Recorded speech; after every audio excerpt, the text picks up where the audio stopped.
തെരഞ്ഞെടുപ്പ് പ്രക്രിയ സാങ്കേതികമായ അതിന്റെ നടപടിക്രമങ്ങളിലേക്ക് കടന്ന മണിക്കൂറുകൾ കൂടിയാണ്. ഇന്നലെ പത്രിക സമർപ്പിക്കാനുള്ള അവസാന തീയതിയായിരുന്നു. ഇന്നിപ്പോൾ ഇതാ സൂക്ഷ്മ പരിശോധന നടന്ന മണിക്കൂറുകളാണ് കഴിഞ്ഞുപോയത്. നമ്മൾ തുടക്കത്തിൽ സൂചിപ്പിച്ചതുപോലെ സൂക്ഷ്മ പരിശോധന പൂർത്തിയാകുമ്പോഴും ഏറ്റവും താഴെ തട്ടിൽ ശ്രദ്ധിക്കേണ്ട ചില കാര്യങ്ങളിൽ പോലും വീഴ്ച വരുത്തിയതിനെ തുടർന്ന് UDFന്റെ പത്രികകൾ പലയിടത്തും തള്ളുന്നു. BJPയിലും സമാനമായ കാഴ്ചയുണ്ടാകുന്ന സാഹചര്യവും ഇന്ന് കാണുകയാണ്.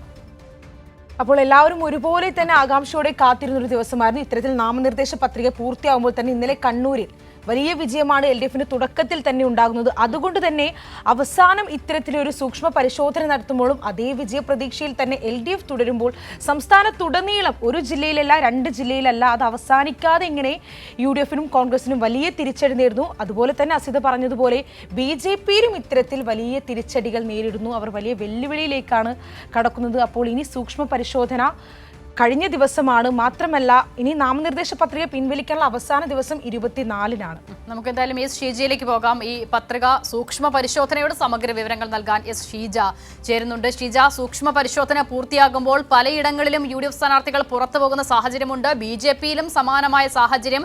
എങ്ങനെയാണ് ഈ സൂക്ഷ്മ പരിശോധനയുടെ സമഗ്രമായ വിവരങ്ങൾ?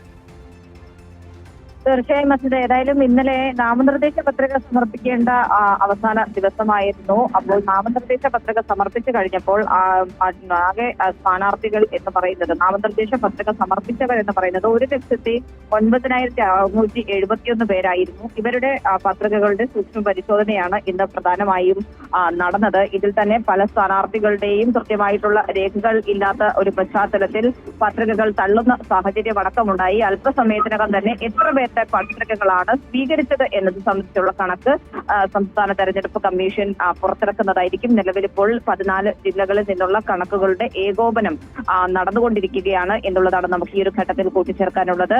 പ്രധാനമായും ഇനിയിപ്പോൾ ഈ ഒരു ചിത്രം പൂർണ്ണമായും മത്സരരംഗത്ത് എത്ര സ്ഥാനാർത്ഥികൾ എന്നുള്ളൊരു പൂർണ്ണ ചിത്രം ലഭ്യമാകണമെങ്കിൽ അത് തിങ്കളാഴ്ചയാകും. കാരണം തിങ്കളാഴ്ച 24-ാം തീയതിയാണ് പത്രികകൾ പിൻവലിക്കാനുള്ള അവസാന ദിവസം എന്ന് പറയുന്നത്. അപ്പോൾ പത്രികകൾ പിൻവലിച്ചതിന് ശേഷം മാത്രമായിരിക്കും നമുക്കൊരു പൂർണ്ണ ചിത്രം ലഭ്യമാകുക. പക്ഷെ ആരൊക്കെ ഈ നാമനിർദ്ദേശ സൂക്ഷ്മ പരിശോധനയിൽ ആരൊക്കെയാണ് യോഗ്യത നേടിയത് എന്നുള്ളത് സംബന്ധിച്ചുള്ളത് ഇന്ന് രാത്രിയോടുകൂടി അതിന്റെ പൂർണ്ണമായിട്ടുള്ള കണക്ക് വരുന്നതായിരിക്കും.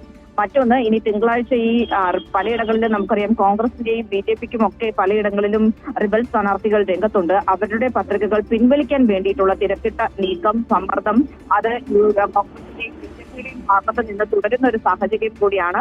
അതുകൊണ്ട് തന്നെ അതിന്റെ ഭാഗമായി നമുക്ക് തിങ്കളാഴ്ചയായിരിക്കും ഇതിന്റെ ഒരു പൂർണ്ണ ചിത്രം മനസ്സിലാക്കാൻ വേണ്ടി സാധിക്കും. ശരി, എസ് ഷീജയാണ് വിവരങ്ങൾ നൽകിയത്.